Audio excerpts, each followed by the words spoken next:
आम शांति 11-12-2022 बिनती मुरली सगुन सेता रेना सगुन जोहार तेहिं दो हुडिंग माछा मिटंग बिनती बन आंजम गद लगे बिनती दो जीवी सगे रेना सिरजनिया जीवी आपाता बिनती मुरली तेहिं दो बाबा चेत कोई मेना का ज्ञान गुण रिनी दारहा दुलर रिनी दारहा जीवी आपात कल्याण करी सिप आजरेन जीवी गिदर को बिनती मुरली आंजोमा को कना निजेरा तीते बेनाव रेना आधार कना निजेरा तीते बेनाव रेना आधार कना अडी केटेज किरिया तेहेन सरियानी बाबा आजरेन सरी गिदर को साव मिलन ए मनावे आ तेहेन सरियानी बाबा आजरेन सरी गिदर को साव मिलन ए मनावे आ सरी बाबा दो झोतो मिमित गोटांग गिद्रे को झोतो लेकाना होयो रेना खाजाना मेने सनाम दाड़े को रेना खाजाना बांग एड़े जानाम हुई तायम गे जानाम सिद्धो ऐदर रेना रूप ए एमा काउट पिया आर सनाम बाम एड़े जीवी आकोआ नोआ ऐदर दो न्याम काते निजे पुरुषत ए बेनावाकन आर एटा कोहों पुरव ए बेनावेट को साराम दाड़ियाना खाजना को बाबा दादा तकिन मिमित गोटांग गिदर कोगे अडी सहज आर सेकेंड रे एमाकाट क्वाकिन अडी सहज आर सेकेंड रे एमकाउट क्वाक ओकालेका रेकिन एमकाउट क्वा सेकेंड रे उइहर ओचो आकाट क्वाय उइहर गे झोतो दाड़े को रेना चबी कठी उइहर हेजना इनिज बाबा उइहर हेजना इनिज बाबा आर बाबाय मेन किया इनिज गिद्र उइहर हेजना इनिज बाबा आर बाबाय मेन किया इनिज गिद्र नोआगे जीवी उनुइहर सनाम खजाना रेना चबी सेकेंड रे एमकाउट क्वाय इन्या मेनेट आर सनाम जानम सिद्ध ऐदर इन्या मेनेट सनाम जानम सिद्ध ऐदरिन न्यामकाव ना नित सनाम बाम एड़े जीवी पतियो आर निसते को लेइया जे बाबा हा खजाना तो इन्या गे खजाना बाबा हा खजाना को गे इन्या इन बेनाव कावना तेहन्या दिन को हो अडी गोनोंगाना उइहरान दिन को पे मेता तेहन्या दिन को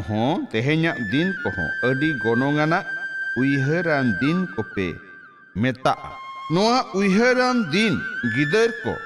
झोतो लेकान गोड़ो एमो रेना महा कना उनका बाम एड़े जनम तेहेन उइहर महा रेना अडी गोनोंग मेना ओना दो ओका गोनोंग रेना तेहेन्या उइहर महा रे लिटे बाबा दो आज गे साडे खन पारम रे ताहेन ए परकव लेना साडे रे हड़मो आते से रूप ते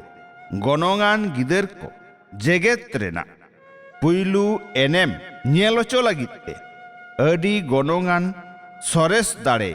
सिरप काउट को जेलेका पुइलू रे निजे गे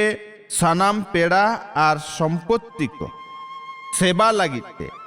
दाड़े को मांग रे एमा काउट पिया नौका गे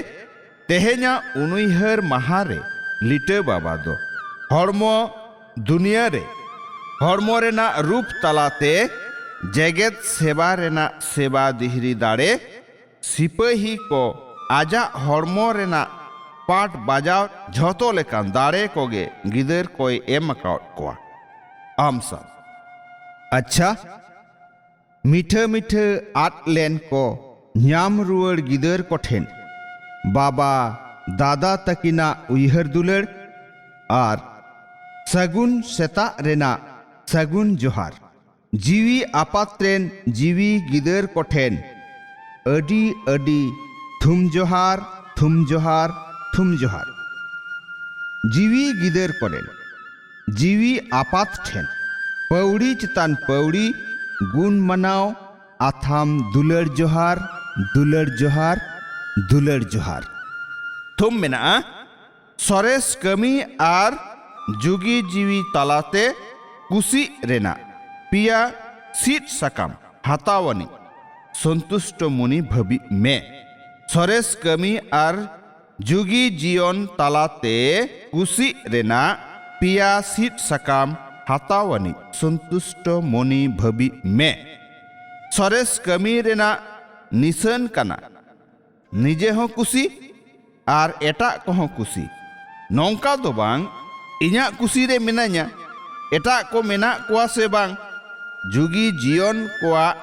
एलांग दोसार कोठेन सरीगे पड़ाव आ जुदी जहाय निजे रेगे बांग कुसी मिनाया ओनाते बांग कुसी गे तहेना तो बुझाव लगती जे सेलेट रे बेनाव रे कमती मिना जुगी जीवन रेना पिया सीट सकाम मिना निजेरा कुसी बाबाहा कुसी आर लौकिक अलौकिक कुसी जखेज गे नोआ पिया सीट सकामेम न्यामा तबेन मेतामा कुसी मुनि हितलै उयहर आर सेबारे जथात बाय ताहेन में